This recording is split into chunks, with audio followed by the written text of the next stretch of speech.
Welcome to the New Books Network. Hello everyone, and welcome back to New Books in History, a channel on the New Books Network podcast. I'm your host, Crawford Gribben, and today my guest is Jeremy Black. We're talking to Jeremy today about his new book, England in the Age of Austen, just published by Indiana University Press 2021. Jeremy, congratulations on the book, and welcome to the show. Thank you. It's great to have you, as always. Before we talk about the book, could you tell us something about yourself, perhaps, and how you came to be interested in Austen as a subject? Well, I haven't changed much since you last interviewed me last week. And I do hope listeners take the trouble to listen to previous ones. So I'm a retired professor of history, and I live, as your accent will give me away, in England and am English. And the others can damn well listen up to past things for the rest of it. Jane Austen, I'm an 18th centuryist. Jane Austen is one of the principal writers towards the close of the period, and having done England in the Age of Shakespeare, I was trying to think of a sequel that would work both intellectually for me, but also hopefully be of interest to the publisher. And in fact, I wrote this some considerable time ago, soon after I did the Shakespeare. I'm afraid to say, and it's always useful for people to think about this, because all too often historians and literary scholars just look at the year of publication, which is not much help because books often are published written very differently. So this was published a while ago. The publisher sat on it for no reason that I can see. I got quite cross. They weren't particularly interested. And in fact, in the meantime, they published a book by me on the history of tanks, which had actually been written subsequently. And as a result of this, what I thought would be a good series with Indiana, in which one took a number of authors, has turned out to only be a 2-book series, Shakespeare and Austen, because the others, which are coming out shortly, which have all been written in the meantime, to wit, on Dickens, on Agatha Christie, and on Conan Doyle's Sherlock Holmes stories, will all appear with other publishers. And again, you wouldn't gauge that if you just looked at the years of publication. And as I said, that may not be what people hoping to listen to Austen first should think about, but actually you should always think about the genesis of a book. And in a way, not that I would compare myself to Jane Austen. I certainly don't have her skills or her subtlety at dealing with individuals. But in a way, it's true for Jane Austen as well, because as you know, the years of the publication of her books were not by any means necessarily the years in which they were written. Now, Jeremy, most people nowadays, I suppose it's true to say, who engage with Austen do so through film versions rather than initially through the novels themselves. Do you think that's a good thing or a bad thing? I think that's an excellent question, and I think on the whole it creates a lot of problems. And interestingly enough, last night I was looking at a programme which ITV broadcast, which was on Agatha Christie and Hercule Poirot, in which it was quite clear to my mind, and that of my wife, that some of the people they interviewed had not read Agatha Christie at all and were basing their comments on her, on the film or television versions they had seen, in which, of course, she was in no way responsible, and in which there is very major divergence from her values and her methods. I think the same thing can be said of Jane Austen, so that Jane Austen is for example, a very devout figure, somebody best understood in terms of the Anglican Toryism of late 18th century England. And I think it's fair to say that those values do not come across in film versions, which tend instead to be presenting characters as if they were either the sort of person that you might wish to meet today if you were the director, or be today if you were the director, or a kind of Wuthering Heights view of a kind of early 19th century heroine.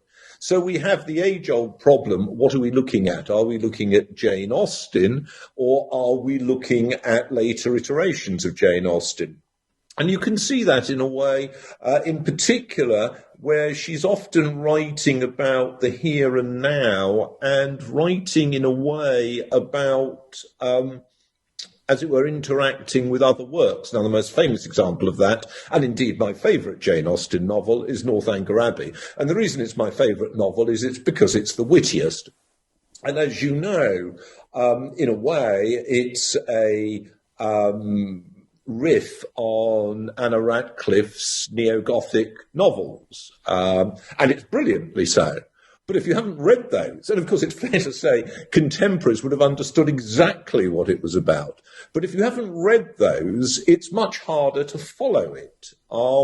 So I think, and to follow in particular the anxieties about being put in a strange house, and how to somebody who's suggestible as a result of reading a certain type of fiction, they then a sort of what you would later call in the 20th century perils of Pauline kind of fiction, they then play through a set of responses. Incidentally, I use that perils of Pauline deliberately as a comparison because Agatha Christie plays that trick in one of her non-Poirot novels in the late 20s. And again, you have to be aware of the fiction she's making fun of in order to understand Agatha Christie, who often was extremely funny. But unfortunately, that again doesn't seem to be of interest to modern directors.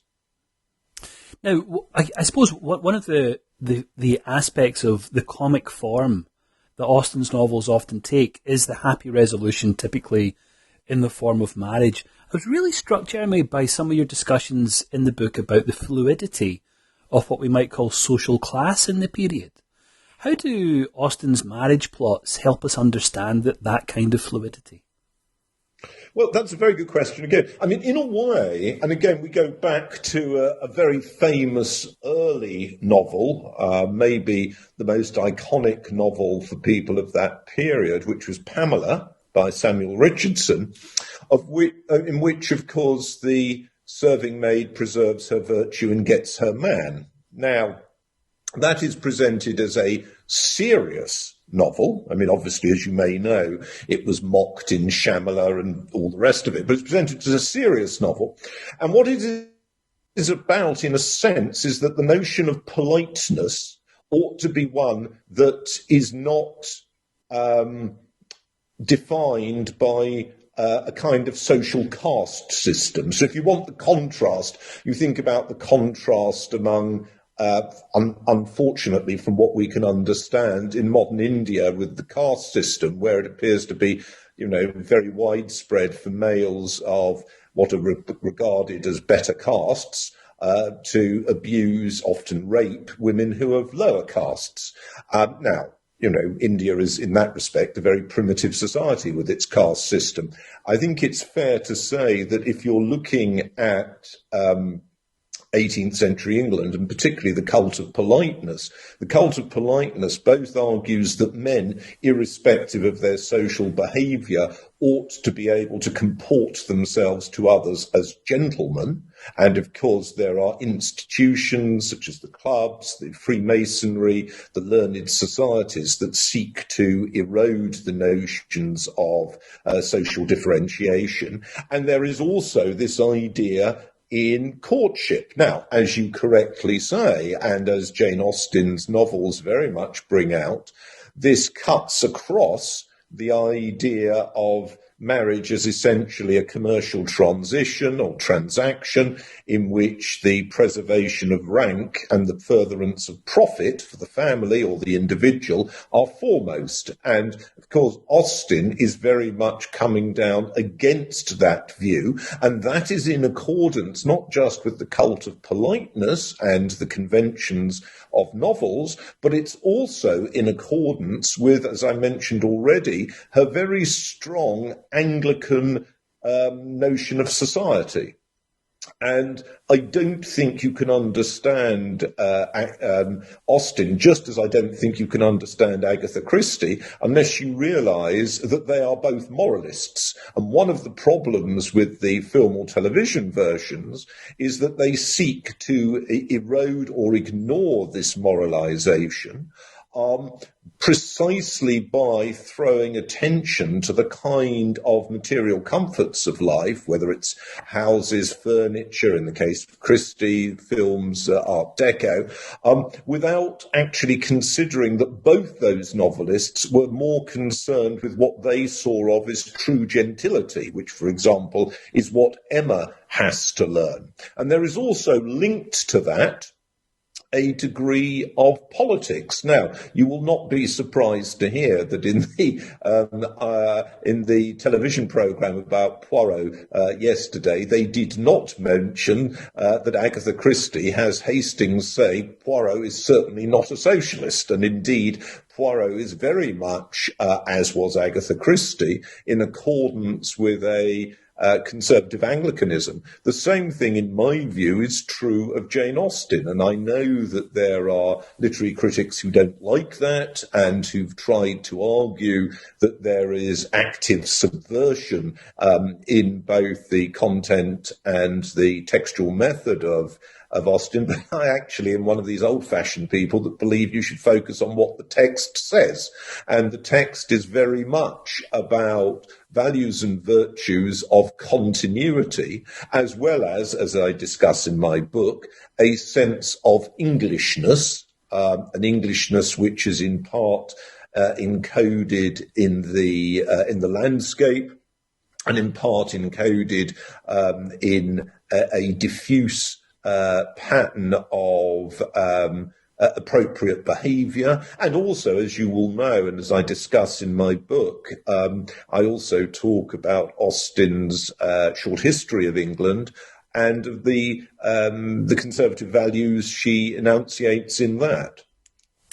I suppose, Jeremy, in terms of talking about genre, both the detective fiction form, with its drive towards closure, and the comic form that most, not necessarily all of Austen's novels take, they reflect a kind of satisfaction with order and balance, don't they? And I suppose that appeals to a writer of a conservative turn of mind. One of the things you say in the book... I just say, Crawford, I'm not going to disagree with you there, but I don't think that captures the moral dimension. There is a moral dimension which we should all be aware of, in which the idea that the good do not see the bad, as it were, get away with it, is part of not just some sense of political convenience, not, as some left-wing thinker might argue, a form of sort of class injustice, but actually is a profound understanding of morality. I mean, when Poirot is made to say, given lines to say that he doesn't like murder, when Agatha Christie says that evil walks on the world, what they are talking, or Poirot says there is always evil under the sun, what they are talking about is a notion of the real presence of evil, which is something that you get both in Christie and in Austen. They are Anglican writers. Now, unfortunately, most literary critics do not understand or wish to understand religious values, and therefore they tend to provide, in some Marxist account, they try and present them as if they're class justice or people who are rigidly conservative, whatever that means, etc., etc. What I would prefer to argue is that these are successful novelists precisely because they offer values that are of universal veracity, appeal and interest, but also because they integrate them into their characterization and their plots and the settings without a heavy-handedness, which I think is very, very important. So, clearly neither Austen nor Christie is trying to do a Wollstonecraft or write in the kind of heavy-handed fashion of a George Orwell. That does not mean that they are worse novelists. In fact, it means they are better novelists because they are more skillful at getting you to understand a set of values in which treating others unfairly and harshly, and they were in Austen, or killing them, as in Christie, are unworthy and actually something that one should wish not to see happen. So they are, in a sense, moral tales for both the author and their readers, and they work precisely because the morality isn't too strongly placed and poised. Now, actually, I think, in my view, Austen has an easier task, or rather had an easier task, because obviously there were people, as you know, in the England of the period who were radicals, but there was a fundamental conservatism and religiosity in English culture of the period, the kind of values that led people to rally round George III in the 1784 general election, that led to the enormous groundswell of volunteer and militia sentiment and action during the French Revolution and Napoleonic Wars, which, of course, Austen depicts, and with reason. Her brothers served in the military. And, were brave men, two of them. So that is an element which is much harder for Agatha Christie, because in Agatha Christie's age, you get what I think is the active subversion, sapping, whatever terms you want to use, by both modernists in literary circles and by the left. And therefore, and I would argue that many of today's directors, I thought the Sarah Phelps adaptations of Agatha Christie were a travesty, but they're a travesty that clearly works for some people because they want to reject the whole of the values represented by Christie. In the case of Austen, if you present it as essentially what, to use the modern term I'm told, is chick lit, which I understand you're a great expert on, Crawford, but I told you publish your works on it under a pseudonym, so I can interview you on this, Crawford. Don't be embarrassed. But if they present it as either as chick lit in writing terms or chick lit in film terms, that is also to demean and degrade not just Austen, who's long dead and what does she care, but also, more particularly, the readers. The world is racing to get back to normal and start meeting up in person again. But after the year we've all had, getting back to feeling normal takes time. If you're feeling overwhelmed by it all, you're not alone. Something like 50% of Americans struggle with their mental health. We all need help sometimes. I know I do. So what should you do? Well, you should ask for help. Talkspace makes it easy to get that help. Talkspace matches you with a licensed therapist and makes it easy to schedule live video sessions, all from the comfort of your device. You can start messaging your therapist the same day you sign up, and you work with your therapist on your own schedule without having to wait weeks for appointments. Whether you're a parent, a student, a millennial, or just someone having a hard day, Talkspace can help you feel better. Talkspace offers individual and couples therapy in addition to medication prescription services. Whether you're experiencing depression, anxiety, or other problems, Talkspace is the #1 online therapy platform to help you sort through any issue. Start feeling better with a single message. Match with a licensed therapist when you go to Talkspace.com and get $100 off your first month with the promo code NBN. That's $100 off when you use the code NBN at Talkspace.com. This episode is brought to you by FanDuel. Football is back, and the best bet you can make is downloading the FanDuel Sportsbook app. It doesn't matter if you're new to gambling or an old pro, FanDuel has something for everyone. And as an official sports betting partner of the NFL, you know your bets are safe. There's also never been a better time to use FanDuel, because right now, you'll get up to $1,000 back if your first bet doesn't win. You can even turn a small wager into a big payday with a same-game parlay bet. Just sign up with the promo code Spotify to place your first bet risk-free on FanDuel Sportsbook. Download FanDuel today. 21 plus and present in Virginia. First online real money wager only. Refund issued as non-withdrawable site credit that expires in 14 days. Restrictions apply. See terms at sportsbook.fanduel.com. Gambling problem? Call 1-800-GAMBLER. Well, we might come back to some of those issues later on, Jeremy. There's a huge number of themes in that response that are worth perhaps teasing out at greater length. But one of the things you say in the book is that... I mean, you're an intellectual like me. Do you not think that actually one of the important aspects of being an intellectual is to be a moralist? I mean, that to write or to think about... we're both historians. You're more of a historian of ideas than me. I'm not as good as you at that as you. But that in a way, there is an element of morality there. And this element is much harder than, as you know, I wrote a book on 18th century history, but it's much harder than for the historians of the 18th century because they were operating in a society that had a clearer moral compass and clearer understanding of moral purpose, whereas that is much more difficult today, and people treat you as if you're some kind of social or intellectual pariah. And, you know, much I care what other people think of me. But I think that that is a problem if one wishes to treat seriously. And I think Jane Austen's brilliant. She's witty. She's exciting. Her stories are stimulating. And also they're not too long. But I think all of those are the case. But she is also and she is also a moralist of great note and skill. And in some ways, it's the moral sensibility that she offers that rehabilitates the novel as a form in this period, isn't it? And you tell us in the book about some of her rather celebrity supporters in this way. How does all of that work out?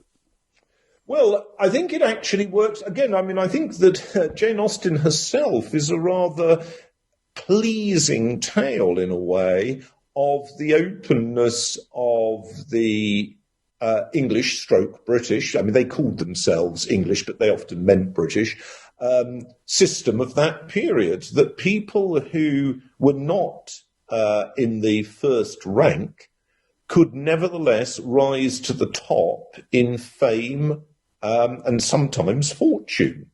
So if you're thinking about writers, obviously, Jane Austen is an example. I give some other novelists in my book as an example, but I was thinking more about, for instance, Horatio Nelson, the saviour of the nation, a man like, in fact, Jane Austen, from an Anglican background, and not a metropolitan figure.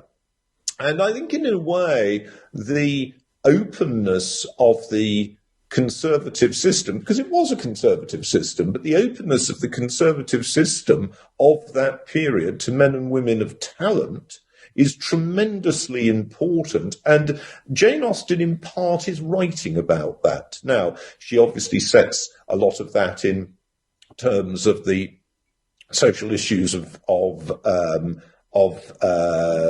behaviour and more specifically courtship and marriage. But that is partly what she is writing about. And in a way, what she is taking aim at is caste notions, whether they are presented in a very hostile fashion, Lady de Burgh, General Tilney, or whether they're presented in a more benign fashion, Colonel Fitzwilliam, for example. She's actually saying this isn't good enough, and because these are happy ending stories, her characters come through. But as with other essentially comic marriage ending or other ending stories, you can think of Henry Fielding's Tom Jones in that category, there is always the sense there, what else might happen? So there is always this kind of journey, either the physical journey, and obviously Tom Jones is a physical journey, or the personal journey, as with Emma, because Emma singularly doesn't travel very much. But others of the characters do go away from their parents. There is and including, Elizabeth Bennet goes travelling, after all. There is this sense of the journey as posing the issues and problems. So you, as a sort of Protestant thinker, will know that I'm thinking here in terms of, the influence, which is very strong, including in Anglican circles, of Bunyan's Pilgrim's Progress.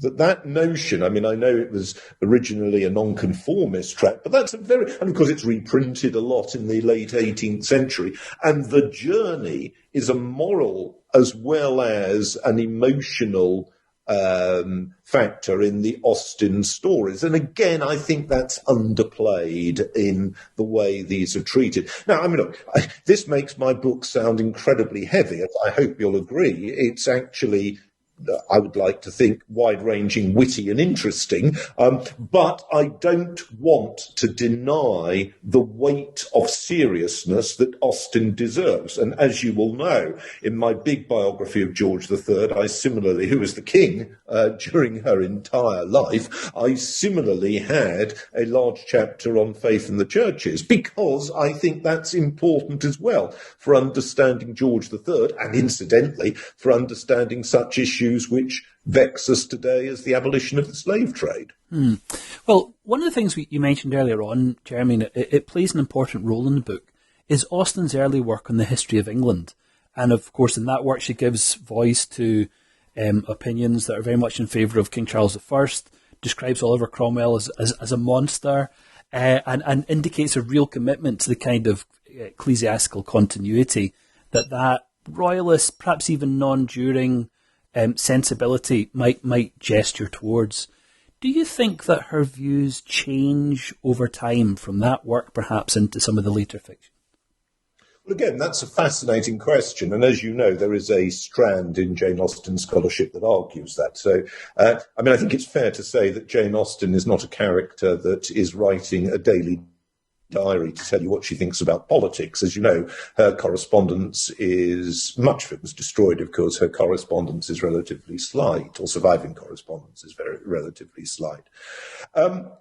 Definitely the non-juring tradition, which, as you know, and as I discuss in my book, comes in part through her Oxford relatives. And as you know, it's a family with a lot of clergy in it, in its various branches. So it is part of what happens to the non-juring tradition. You seem to be saying to me, did this change later? Well, in terms of politics, of course, the French Revolution, not so much because it cut off the king's head, though that was an issue in France, but actually more particularly because it abolished Christianity. I mean, the French Revolution, and therefore its English supporters, had to be seen in that light. These are not people that are just sort of radicals, sort of proto-members of, the Labour Party, as they were sometimes depicted by rather stupid historians over the last half century. These are actually people who wanted to introduce into Britain French systems which included what was by any standards a fundamental radicalisation. Now, if you read Austen, of course, as you know, and again, because he's a funny character, and again, because the television camera has loved it, the ridiculous Mr. Collins in Pride and Prejudice is usually taken to define Jane Austen's view of the church. But as you will know, although I can think of, and I do discuss in my book, at least one other cleric who doesn't act as he should do, on the whole, the clergy are extremely positive figures in it, just as the military are, on the whole. Colonel Brandon, for example, very much so. And the clergy are, in a way, the heroes. Repeatedly they are the heroes in it. And I actually think that is quite clearly a political statement, as well as whatever. I mean, I don't think you should separate politics from morality and ideology and religion. They are all part of the same. That is part of a religious morality. So having clerics as positive characters is making a political statement about those who wish to get rid of the clergy. And remember, this is not just an issue in the 1790s. It was sending a pretty strong measure of anti-clericalism when Napoleon had the Pope seized, taken away from Rome and thrown into a form of house arrest for several years. That was not a subtle step. Now, the fact that most British commentators today don't seem to realise how much that sent a line through people telling them French regime, still anti-clerical, still anti-religious. The Concordat with Rome that Napoleon has signed isn't worth the paper it's written on. That was also making a statement about radicals in Britain. Well, Jeremy, given all that you've said about Austen, her world, the values that she has, are you surprised by her current popularity? Well, again, that's a fascinating question, Crawford. You must let me interview you on this chicklet thing. I'll ask Marshall Poe, who runs this. You mustn't be so modest. I can then get the chance to ask you some of these. Try and see if I'm as good as you. That's a good one. Am I surprised? I think it's fair to say that, as you know, I have a chapter in there on Austen after Austen, as it were. And how her reputation changed. And as you know, there was a considerable period when I think it's fair to say she wasn't in the forefront when the British were looking at novelists. So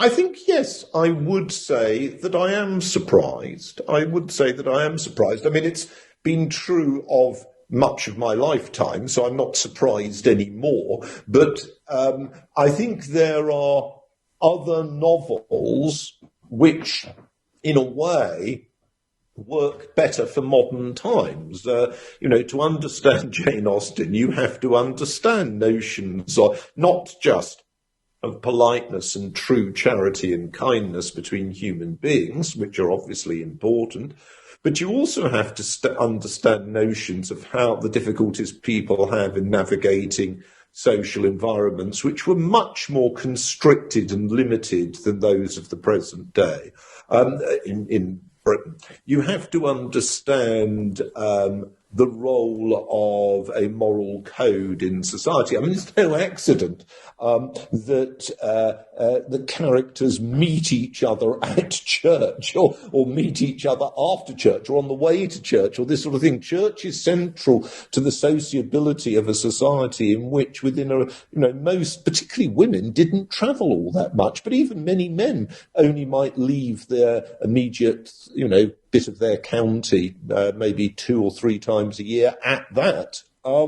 So that again is an experience that we really don't have today, when there's only so many people you can socialise with, and therefore you have to be very aware of that. So yes, maybe what we've done is taken apart, or by which, not we, I'm not holding you and I responsible for this. Maybe what has happened is that a misleading image of the past has been grafted onto a self-satisfied view of the present, and a very misleading view of the present, because Jane Austen's world was, as she knew, not always that of happy endings. She doesn't have a happy ending, of course. As I discuss in my book, various of her relatives, particularly female relatives, do not have happy endings. One of them goes to India, in effect, as the only way to get married, to establish themselves. Married to, obviously, a Brit there. So I think that the novels themselves are in part a wish fulfillment, a prospectus, a moral understanding of what society should be, and that is then taken today as if that was what it was, and that I'm not sure is very helpful. But as novels, they're great, and if you understand them as novels, they are sprightly, exciting. They're novels in which dialogue plays a role. They're not novels in which character is depicted very successfully. There are what you would call, with reference to Dickens, grotesques in them, but the grotesques aren't tediously reiterated, as Dickens is apt to do, nor is there the sort of grand horror of that you have in Dickens, or the somewhat often implausible reveals, so that I actually find as I said, I've got a book coming out on Dickens. I actually find Austen a crisper, cleaner read. I like the fact that it has a female voice. I think if you compare it with other great female novelists in Britain, and I've already mentioned one in Agatha Christie, there have been a lot of great female novelists. I think Austen is better than, to my mind, the next significant one that comes along, which is Mrs. Trollope. I think her characters don't live in the slightly over-the-top fashion that some of the Bronte characters live in. And I think that you can read Austen and reread it knowing what is going to happen and still find an enormous amount of value in it. And that is important, because if a novel is simply something that you read for the story and that you're not, in a way, for the plot, then it is limited. I mean, it was hilarious. Yesterday, they didn't tell you the crux about the murder of Roger Ackroyd, why it is so successful as a plot. Well, the fact of the matter is, once you know that is still, who did it in other words, it is still worth reading the novel. That is what a good novel is about. It shouldn't be just a story, though the story itself should be valuable, and Austen gets that balance. And I've tried in my book to communicate the fascination of such a skillful writer and the way in which, I mean, what I've done with the book, it's the same with the Shakespeare book. I've tried to use my knowledge as a historian to throw light on the novelist and her novels, and also to use her novels and her life to throw light on England in the period. And I think that gives a good historian, and I would like to hope that I am a good historian, a particular edge, because many literary critics might well have theoretical insights that I am too stupid to understand, but they generally do not really understand or appreciate the nature of the society in which they are discussing, and therefore the parameters within which the readers thought things. And actually, on that last point, and I did the same thing with the Shakespeare, Austen's readers, same with Shakespeare's audiences, were not just people of their age, they were also those of a generation before. So you need to think not just what happens in Austen's lifetime, but what has happened roughly in the quarter century beforehand, and how that would have affected experiences and attitudes. And again, I feel, when people talk about life and times, they're often very poor at getting in the vibrancy, the vitality of the backstory in that fashion. Well, the book does that really well, Jeremy. England in the Age of Austen, opening up not just the novels themselves, but also the complicated, interconnected worlds of which they're a part. So it's been great talking to you about this. England in the Age of Austen, just published by Indiana University Press.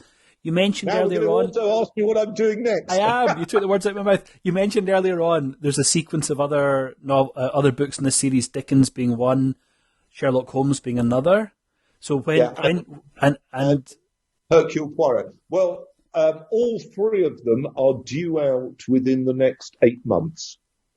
Fantastic.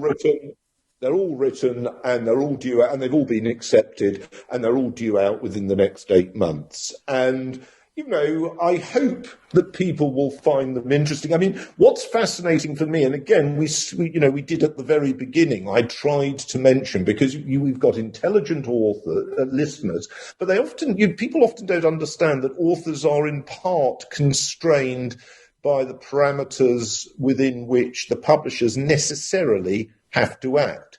So it's quite interesting. I was then asked, we're talking about a week ago, or 2 weeks ago, I think now, no, a week ago, what I would like to do next if I had another author. And I said, well, actually, I'd rather like Henry Fielding. I know a lot about the period. Fielding is very interesting, not just as the writer of books, which tends to be what people know him mostly for, but also as an author of a number of rather good plays, and also as one of the leading journalists of the period. and you could hear the pause on the phone as the person finally said to me, "I don't think that would sell," which, is fair enough, because if books don't sell, why should publishers risk their capital on them? It is expensive to produce a book. So I do think, and obviously if you come right up to the present day, that there are all sorts of issues to deal with, permission rights and all the rest of it. This may be this sequence, in which case, well, if you add my James Bond one, which has just come out in a new edition, of course, but it may be the last, but in which case I've had enormous fun of doing it. And I hope to, one might drop down dead of a heart attack, but I was rather shocked is the wrong word, but I noticed one of the obituaries in the Times today was somebody not much older than me.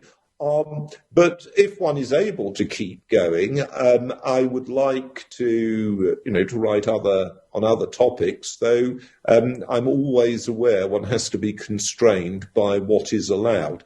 I think the next book out there's two of them due out within the next 5 weeks. One is a short history of France with Thames and Hudson. Another one is a book on the strategy and foreign policy of Britain between 1758 and 1791, called To Lose an Empire, and that's to do with the British loss of the North American world, what becomes the United States.